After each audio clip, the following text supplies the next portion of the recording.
Are you experiencing issues with Safari where the websites aren't loading properly, or you're having other issues?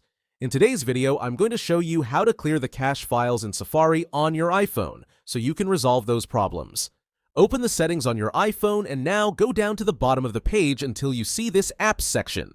That's going to open a list of applications which we have installed on our iPhone, so let's go down a bit and then open Safari right here. There are two ways on how we can clear the cache files, and the first one is to go down until you find this advanced section at the bottom, and that will show us the cookies and the cache files which we have on our phone, and you can delete them by swiping over a website and then hit delete. You can delete specific websites this way, one by one, or you can delete them all at once by clicking on this Remove All Website Data option.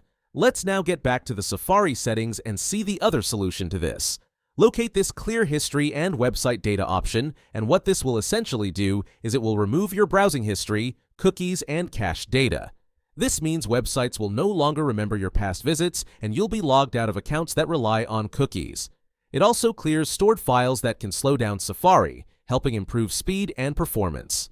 However, this won't delete saved passwords or autofill information unless you remove them separately from your settings.